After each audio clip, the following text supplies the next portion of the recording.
আসসালামু আলাইকুম। প্রিয় দর্শক, অন্য মঞ্চ অনুষ্ঠানে আপনাদেরকে স্বাগত জানাচ্ছি। আসসালামু আলাইকুম। প্রিয় দর্শক, আমাদের ঈদের ঠিক একদিন আগে গত ২০শে মার্চ শুক্রবার ভারতের নয়াদিল্লিতে খুবই গুরুত্বপূর্ণ একটি বৈঠক অনুষ্ঠিত হয়েছে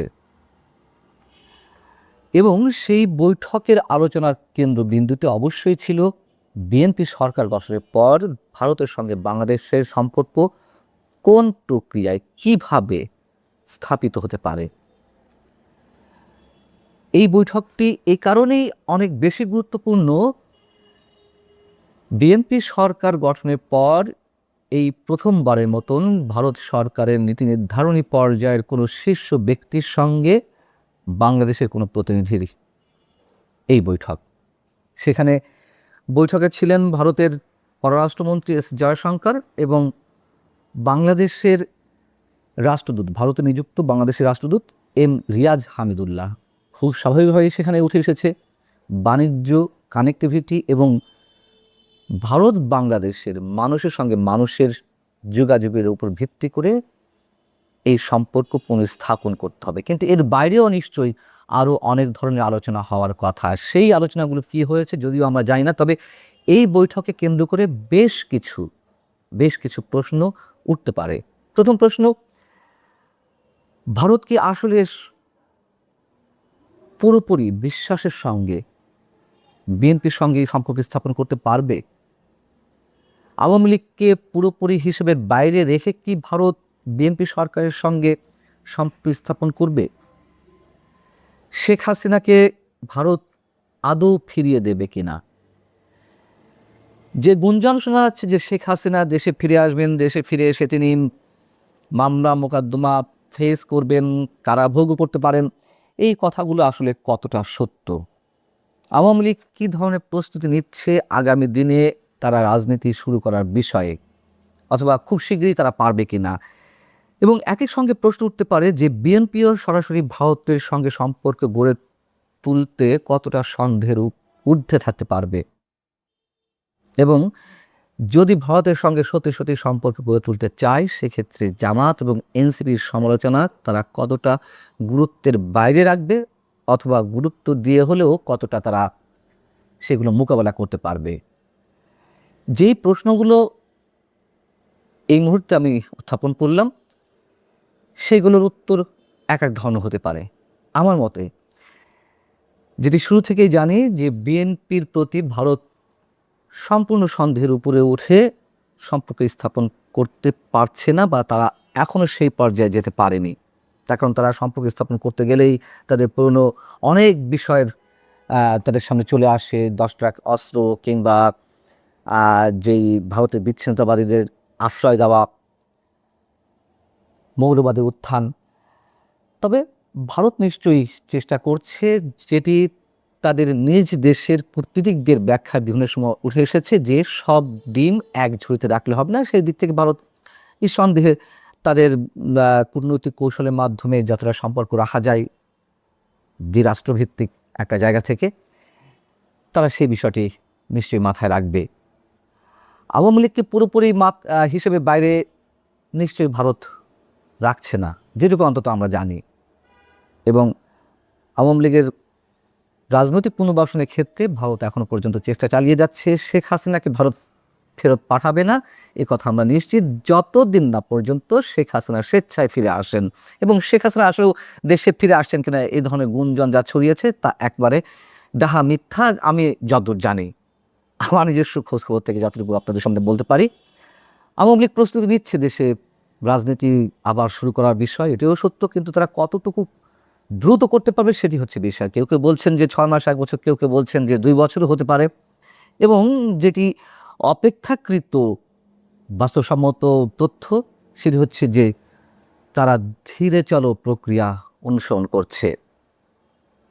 বিএনপি সব ধরনের সন্দেহের ঊর্ধ্বে উঠে ভারতের সঙ্গে সম্পর্ক স্থাপন করতে পারবে কিনা, ভারত যেই সন্দেহটা রাখছে বিএনপির প্রতি, একইভাবে বিএনপিও সম্ভবত সেই ধরনের সন্দেহ রাখছে। তবে এক্ষেত্রে একটি কথা বলতে চাই, আপনারা খেয়াল করে দেখবেন যে ভারতের সরকারি পর্যায় থেকে তারা কিন্তু বেশ কয়েক মাস নির্বাচন আগে থেকে বিএনপির প্রতি এমন কোনো ধরনের বিরূপ আচরণ করছে না বা বিরূপ কোনো মন্তব্য করছে না যাতে করে কোনোভাবে সন্দেহের সৃষ্টি হয় ভারত সরকার এবং বিএনপি সরকারের মধ্যে, অথবা দলীয়ভাবে বিএনপির মধ্যেও। কিন্তু আমরা দেখতে পাচ্ছি বিএনপির নীতি নির্ধারণী পর্যায়ের কিছু ব্যক্তি আছেন যারা অকূটনৈতিক সুলভ কিছু মন্তব্য এর মধ্যে করছেন। যেমন আমাদের প্রধানমন্ত্রীর পররাষ্ট্র বিষয়ক উপদেষ্টা, তিনি এর মধ্যে বেফাঁস কিছু মন্তব্য করে ফেলেছেন। তিনি এই মন্তব্য করেছেন কয়েকদিন আগে যে শেখ হাসিনা পালিয়ে গেছেন, তিনি যাতে ভারত থেকে কোন ধরনের সন্ত্রাসী কর্মকাণ্ড পরিচালনা করতে না পারেন। ভারত যদি এই বিষয়ে নিশ্চিত করে তাহলে দুই দেশের সম্পর্কের ক্ষেত্রে কোনো বাধা থাকবে না। একেবারে অকূটনৈতিক সুলভ মন্তব্য। ভারত যদি বলে যে না, শেখ হাসিনা ভারতের মাটি ব্যবহার করে আর কোনো সন্ত্রাসী কর্মকাণ্ড চালাতে পারবে না বা করবে না, তার মানে কি ভারতের আগে সন্ত্রাসী কর্মকাণ্ড চালানোর বিষয়ে শেখ হাসিনাকে ইন্ধন দিয়েছে?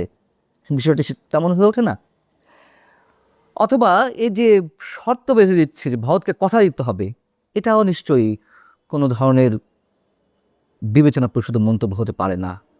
নিঃসন্দেহে এই ধরনের মন্তব্য থেকে বিএনপিকে বিরত থাকতে হবে। যা থাকার, যা বলার তাদেরকে সংগোপনে নিজেদের মধ্যেই আলোচনা করতে হবে, এটাই স্বাভাবিক। খুবই হালকা গুছের এই বিষয়গুলো।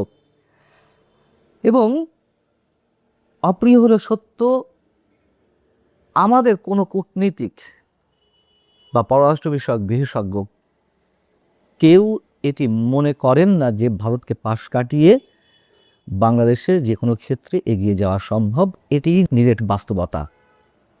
এখন মনে করেন যে এনসিপি জামাত তাদের রাজনৈতিক পুঁজি তো অবশ্যই ভারতের বিরোধিতা, আওয়ামী লীগ বিরোধিতা। তারপর দেখুন কি অদ্ভুত বিষয়, ভারত থেকে যে 5,000 টন ডিজেল আনা হচ্ছে সেক্ষেত্রে কিন্তু এনসিপি বা জামাতের পক্ষ থেকে কোনো মন্তব্য করা হয়নি।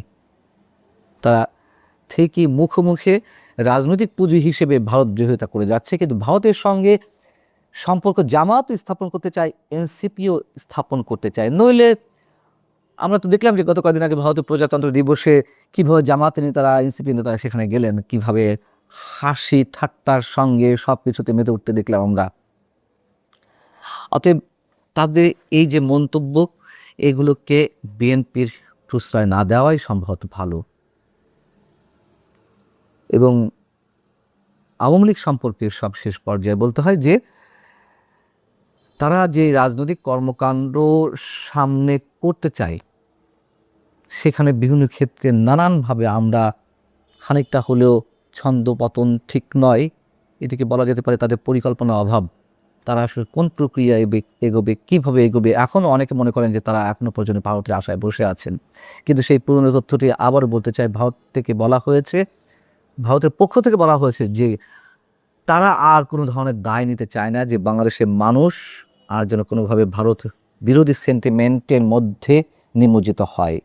ভারতের পক্ষ থেকে বলে দেওয়া হয়েছে আগে আওয়ামী লীগ কিছু করুক, তাদের রাজনৈতিক কর্মকাণ্ড ফিরিয়ে আনার বিষয়ে, তাদের কথাবার্তায়, আচার আচরণে, তাদের পলিটিক্যাল অ্যাক্টিভিটিসে, বাদ বাকি বিষয়ে ভারত নিঃসন্দেহে আওয়ামী লীগের সঙ্গে থাকবে, যতটুকু সহযোগিতা করার তারা করবে। ভারতের তরফ থেকে চাওয়াটা ছিল, মোদী সরকারের চাওয়াটা ছিল, নির্বাচিত সরকার এসেছে এবং ভারত একরকমের তার রাজনৈতিক প্রতিপক্ষদের কাছে প্রমাণ করতে চেয়েছে যে মোদী সরকারের একমাত্র বন্ধু কখনোই আওয়ামী লীগ এবং শেখ হাসিনা ছিল না। তাদের বন্ধুত্ব এমনকি বিএনপি বেগম খালেদা জিয়ার সঙ্গেও ছিল এবং সে কারণেই তারেক রহমান সরকার আসা মানে ভারতের মোদী সরকারের মিত্র একটি সরকার আসা। ভারত সরকার স্পষ্টত এই তারেক রহমান সরকারের কাছ থেকে, বাংলাদেশের নবনির্বাচিত সরকারের কাছ থেকে সম্পর্কটা দুদেশের মধ্যে একেবারে স্বাভাবিক হয়ে গেছে এবং বাংলাদেশ সরকারের গুরুত্বপূর্ণ মিত্র দেশ ভারত এমন একটা স্বীকৃতি পাওয়ার জন্য একরকম অস্থির হয়ে উঠেছে। বাংলাদেশে কি করে এই পরিস্থিতি হতে পারলো যে ভারত বিরোধিতা যখন তীব্র এবং তুঙ্গে, তখন পাকিস্তান আর চীন বাংলাদেশের সবচেয়ে ঘনিষ্ঠ মিত্র হয়ে উঠল। এই বিষয়গুলো নিয়ে মোদী সরকারকে এমনতর অস্বস্তির ভেতর দিয়ে 2024-এর 5ই আগস্টের পর থেকে যেতে হয়েছে যে নরেন্দ্র মোদী সরকার, তার পররাষ্ট্র মন্ত্রণালয়ের বিভিন্ন পর্যায়ের কর্মকর্তারা যতই ব্যাখ্যা করে করে বলেছেন যে তারা কিছুতেই ভারত সরকারের নীতি অনুযায়ী যেহেতু কোনো অনির্বাচিত সরকারের সঙ্গে সম্পর্ক তৈরি করেন না, তাই ইউনূস সরকারের সঙ্গে তাদের আর যোগাযোগের কোনো চ্যানেল নেই, তারা কোনো যোগাযোগ করতে আগ্রহী নন। বাংলাদেশে একটা নির্বাচনের মাধ্যমে নির্বাচিত সরকার এলে তবে ভারত আবারও সম্পর্ক পুনঃপ্রতিষ্ঠা করবে। কাজেই ভারতের জন্য 12ই ফেব্রুয়ারির নির্বাচন গুরুত্বপূর্ণ ছিল, এবং ভারতের জন্য গুরুত্বপূর্ণ ছিল তাই তারেক রহমানকে প্রধানমন্ত্রী নির্বাচনের পথ পরিষ্কার করা, যে কারণে এটা স্পষ্টতই মনে করা হয় যে এই যে তারেক রহমান তার মা যখন রোগশয্যায় কাতর, সেই নভেম্বরের শেষেও তিনি যখন সাধারণ মানুষের উদ্দেশ্যে ফেসবুকে স্ট্যাটাস দিয়ে লিখছেন যে তার দেশে ফেরার বিষয়টি তার ইচ্ছাধীন নয় এবং এখনো তিনি জানেন না কবে বাধা অপসারিত হবে, আর 15 দিনের মধ্যেই যে বাধা অপসারিত হলো আর তারেক রহমান বিরাট সম্বর্ধনা নিয়ে বাংলাদেশে ফিরে এলেন, তার পেছনে যে ভারত সরকার, মার্কিন যুক্তরাষ্ট্র সরকার, বাংলাদেশের সেনাবাহিনীর গুরুত্বপূর্ণ ভূমিকা ছিল, সেটা বুঝতে কোনো পর্যবেক্ষক বা বিশ্লেষকের অসুবিধা হয় না।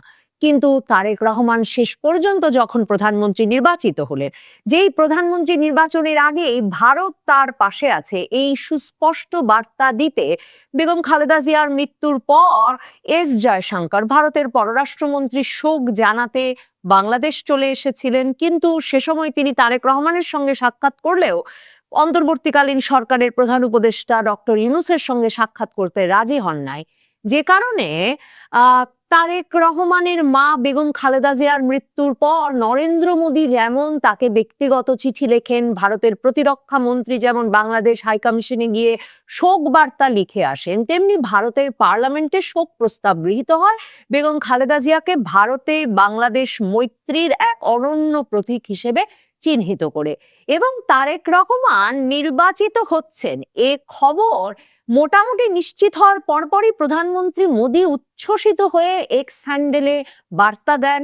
প্রধানমন্ত্রী মোদী রীতিমতো ব্যক্তিগত ফোন করে তারেক রহমানকে নবনির্বাচিত প্রধানমন্ত্রী হিসেবে অভিনন্দন জানান। এরপর তিনি ভারতের তরফে প্রধানমন্ত্রী তারেক রহমানের শপথ গ্রহণ অনুষ্ঠানে ভারতের স্পিকার ওম বিড়লাকে পাঠান এমন একটা ব্যক্তিগত চিঠি দিয়ে, যেখানে ভারতের প্রধানমন্ত্রী তারেক রহমানের উদ্দেশ্যে চিঠিতে বলেন যে তিনি যেন খুব শিগগিরই ভারত সফরে এসে প্রধানমন্ত্রী মোদীর আমন্ত্রণ গ্রহণ করেন এবং তিনি যেন সঙ্গে করে তার স্ত্রী ডাক্তার জুবায়দা রহমান এবং কন্যা জাইমা রহমানকে নিয়ে এসে ভারতের প্রধানমন্ত্রীকে এই আতিথ্য দানের সুযোগ করে দেন।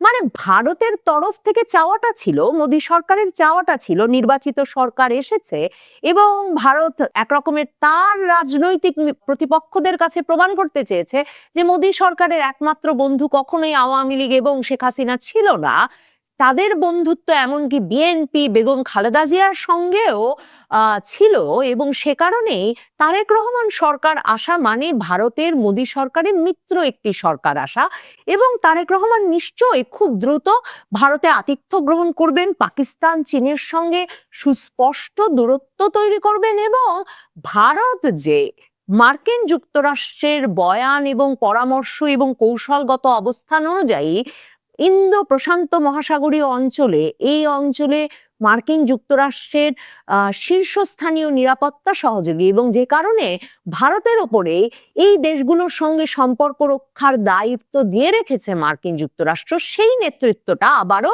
ভারত প্রতিষ্ঠা করতে পারবে। কিন্তু তারেক রহমান প্রধানমন্ত্রী হওয়ার পর থেকে এখন পর্যন্ত ভারত সুস্পষ্ট কোনো ইঙ্গিত পাচ্ছে না। ভারতের হাইকমিশনার প্রণয় বার্মা, পররাষ্ট্রমন্ত্রী, পররাষ্ট্র প্রতিমন্ত্রী সহ বা বাংলাদেশের শীর্ষস্থানীয় মন্ত্রীদের সঙ্গে সাক্ষাৎ করছেন, নানা রকম ব্যবসা বাণিজ্যের আলাপ করছেন। ভারত থেকে বাংলাদেশ যতটা ডিজেল আমদানি করত তার চেয়ে দ্বিগুণ ডিজেলের সরবরাহের চাহিদা এরই মধ্যে বাংলাদেশ জানিয়েছে ভারতকে। ভারত বলছে যে তারা মিত্র দেশ হিসেবে বাংলাদেশের এই যে ডিজেল চাহিদা এবং মধ্যপ্রাচ্যের যে সংকট, তার ফলশ্রুতিতে যে জ্বালানি সংকট তৈরি হতে পারে, তাতে যাতে বাংলাদেশ না ভোগে তার ব্যবস্থা করতে ভারত তাকে এই পরিমাণ, দ্বিগুণ পরিমাণ ডিজেল সরবরাহের কথা ভাবছে। এসব ব্যবসা বাণিজ্যের ব্যবস্থা প্রণয় বর্মা আলাপ আলোচনা করে করতে পেরেছেন বটে, কিন্তু এখন পর্যন্ত বাংলাদেশ এবং ভারতের যে ভিসা সমস্যার সংকটের সমাধান সেটাও তিনি করে উঠতে পারেন নাই। মানে যে 16টা ভিসা সেন্টার চালু ছিল 2024-এর 5ই আগস্টের আগে, এখন পর্যন্ত মাত্র 5টা চালু করা গেছে। এবং এই ঈদের আগেও ভারতের হাইকমিশনার প্রণয় বর্মা বলেছেন যে শুধুমাত্র ভিসা সেন্টার, ট্যুরিস্ট ভিসা চালু করতে যে পরিমাণ জনবলের নিরাপত্তা বাংলাদেশ সরকারকে দিতে হবে, হাইকমিশন ভারতের ভিসা সেন্টারগুলোর হাইকমিশনগুলোর যে অবকাঠামোগত নিরাপত্তা দিতে হবে, সেগুলো নিয়ে সরকারের সঙ্গে এখনো আলাপ চলছে। দেখেন, মনে হয় যে ভারত ভিসা দিচ্ছে না, কিন্তু ভারতকে তার জনবল এবং অবকাঠামোর নিরাপত্তা নিশ্চিত করতে সরকারের কাছ থেকে যে আশ্বাস পেতে হবে, যে নিরাপত্তা পেতে হবে, সেটা তার মানে ইউনূস সরকারের আমলে যেমন ভারত সরকার পায় নাই, এখনো তারেক রহমান সরকারের মাসখানেক পার হওয়ার পরেও, মাসের কিছু বেশি সময় পার হওয়ার পরেও সেটা এখন পর্যন্ত ভারত নিশ্চিত করতে পারে নাই। এই অবস্থায় ভারতের পররাষ্ট্রমন্ত্রী এস জয়শঙ্কর দিল্লিতে বাংলাদেশের হাইকমিশনার রিয়াজ হামিদুল্লাহর সঙ্গে সাক্ষাৎ করেছেন। দুজন গুরুত্বপূর্ণ শীর্ষস্থানীয় মন্ত্রীর দেখা পেয়েছেন বাংলাদেশের হাইকমিশনার রিয়াজ হামিদুল্লাহ। দিল্লিতে পররাষ্ট্রমন্ত্রী এস জয়শঙ্কর এবং শিল্প ও বাণিজ্য মন্ত্রী পীযূষ গোয়েল দেখা করেছেন রিয়াজ হামিদুল্লাহর সঙ্গে। ভারত সরকার কতটা উদ্গ্রীব হয়ে উঠেছে বাংলাদেশের সঙ্গে দ্বিপাক্ষিক সম্পর্ক উন্নয়নে এবং আরো বেশি ব্যবসা বাণিজ্যের প্রসারে, যে রিয়াজ হামিদুল্লাহকে ভারত সরকার এই সাক্ষাৎ দিলেন যখন, মানে এই দুই মন্ত্রী যে সাক্ষাৎ দিলেন, তারও কিন্তু 1 বছর আগে অন্তর্বর্তীকালীন সরকারের সময় রিয়াজ হামিদুল্লাহ দিল্লিতে নিযুক্ত হয়েছেন বাংলাদেশের হাইকমিশনার হিসেবে। কিন্তু এই বাংলাদেশি রাষ্ট্রদূতের সঙ্গে মন্ত্রী পর্যায়ের কেউ ভারতে এই 1 বছর প্রায় সময় ধরে কিন্তু সাক্ষাৎ করেন নাই। তিনি এর আগে ভারতের পররাষ্ট্র সচিব বিক্রম মিশ্রের সাক্ষাৎ পেয়েছিলেন বটে, কিন্তু পররাষ্ট্রমন্ত্রী এস জয়শঙ্কর কিংবা এই যে শিল্প বাণিজ্য মন্ত্রী পীযূষ গোয়েলের সাক্ষাৎ, সেটা এই কারণেই ভীষণ তাৎপর্যপূর্ণ। পররাষ্ট্রমন্ত্রী এস জয়শঙ্কর কিন্তু এই বৈঠক শেষে বেরিয়ে আবার এক্স হ্যান্ডেলে নিজেই পোস্ট দিয়েছেন। পোস্ট দিয়ে বলেছেন যে দুদেশের মধ্যকার সম্পর্ক এগিয়ে নিতে এই বৈঠকটি গুরুত্বপূর্ণ ছিল এবং সে কারণেই এই বৈঠক করা। এবং গোয়েলের সঙ্গে বৈঠকের পর বাংলাদেশের রাষ্ট্রদূত রিয়াজ হামিদুল্লাহ বলেছেন যে এই মন্ত্রীর যে এক্সেপশনাল উইজডম, যে অসাধারণ জ্ঞান, অসাধারণ আবেগ, প্যাশন এবং যে দূরদৃষ্টি আছে, সেটা দুই দেশের মধ্যকার অর্থনৈতিক সম্পর্ক জোরদার করতে বড় ধরনের ভূমিকা রাখবে। ভারতের বাণিজ্য মন্ত্রীর সঙ্গে বাংলাদেশের রাষ্ট্রদূতের জামদানি বোনার যে টেকনিক, কৌশল, তা নিয়েও আলাপ হয়েছে বলেও, এই ঐতিহ্য নিয়ে আলাপ হয়েছে বলেও রিয়াজ হামিদুল্লাহ লিখেছেন। দুই দেশের মধ্যকার আলাপটা কি নিয়ে, এ বিষয়ে যখন ভারতের সংবাদ মাধ্যমে কিন্তু ব্যাপক আলোড়ন তৈরি হয়েছে, এই রাষ্ট্রদূতের সঙ্গে ভারতের দুই শীর্ষ মন্ত্রীর বৈঠক নিয়েই একটা বড় আলোড়ন ভারতের সংবাদ মাধ্যমে। কারণ ভারতের সংবাদ মাধ্যম, ভারতের সুশীল সমাজ, ভারতের রাজনৈতিক পক্ষগুলো অধীর আগ্রহে এই ভারত বাংলাদেশ সম্পর্ক আবার স্বাভাবিক হচ্ছে, সক্রিয় হচ্ছে, সে কারণে অপেক্ষা করছে এবং তাই যে কোনো ইঙ্গিতকে তারা গুরুত্বের সঙ্গে কাভার করছে, গুরুত্বের সঙ্গে আলোচনা করছে। ভারতের সংবাদ মাধ্যম বলছে যে মন্ত্রীদের সঙ্গে যে আলাপ, বিশেষ করে পররাষ্ট্রমন্ত্রী এস জয়শঙ্করের সঙ্গে আলাপটার একটা গুরুত্বপূর্ণ ফ্যাক্টর ছিল, গুরুত্বপূর্ণ বিষয়, আলোচ্য বিষয় ছিল এই যে পররাষ্ট্রমন্ত্রী খলিলুর রহমান বাংলাদেশের, তিনি ভারত সফরে কবে আসবেন এবং ভারতের পক্ষ থেকে আবারও আগ্রহ প্রকাশ করে বলা হয়েছে যে তিনি যেন এপ্রিলের মাঝামাঝি যখন একটা আঞ্চলিক সম্মেলনে ভারতে মন্ত্রী পর্যায়ের বৈঠকে যোগ দিতে আসবেন, তখন যেন তিনি একটা আনুষ্ঠানিক দিল্লি সফরও এর পাশাপাশি করে যান।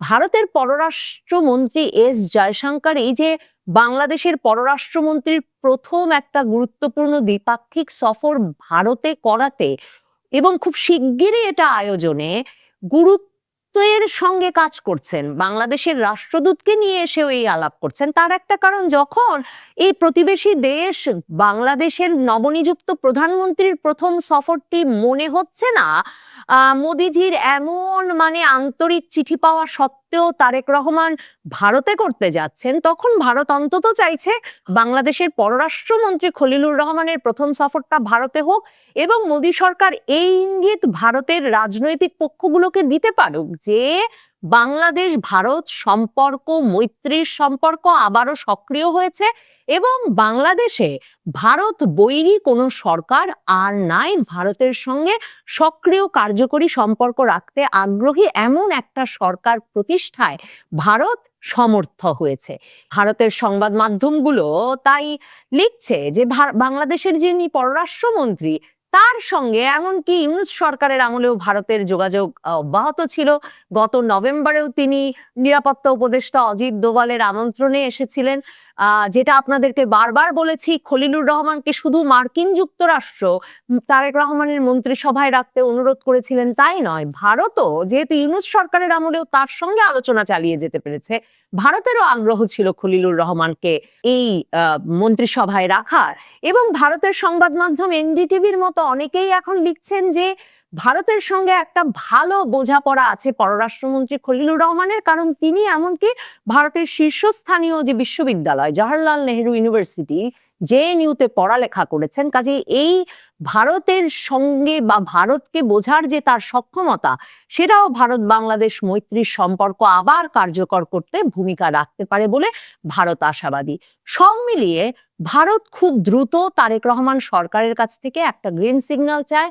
ভারত কিছুটা অস্থির, কারণ তারেক রহমানকে যেই সহযোগিতা, যে সমর্থন দিয়ে তারা একটা বৈরী পরিবেশে নির্বাচিত হতে সহায়তা করে, তার দেশে ফেরাকে এক রকমের ফ্যাসিলিটেট করে তাকে প্রধানমন্ত্রী পদে অধিষ্ঠিত করতে ভূমিকা রেখেছে, তারেক রহমান নির্বাচিত হওয়ার পর প্রধানমন্ত্রী পদে বসবার পর সে স্বীকৃতি এখন পর্যন্ত ভারত সরকার, ভারতের পররাষ্ট্র মন্ত্রণালয়, ভারতের কূটনীতিকরা কিংবা ভারতের প্রধানমন্ত্রী নরেন্দ্র মোদী পাননি বটে। কাজেই ভারত সরকার সেই গ্রিন সিগন্যালটা খুব দ্রুত নিশ্চিত করতেই দিল্লিতে বাংলাদেশের রাষ্ট্রদূতকে ডেকে পাঠিয়ে পররাষ্ট্র মন্ত্রণালয়ে পররাষ্ট্রমন্ত্রী সাক্ষাৎ দিয়েছেন এবং বাংলাদেশের পররাষ্ট্রমন্ত্রীর সফরটা খুব দ্রুত নিশ্চিত করতে একটা সুস্পষ্ট বার্তা দিয়েছেন বটে।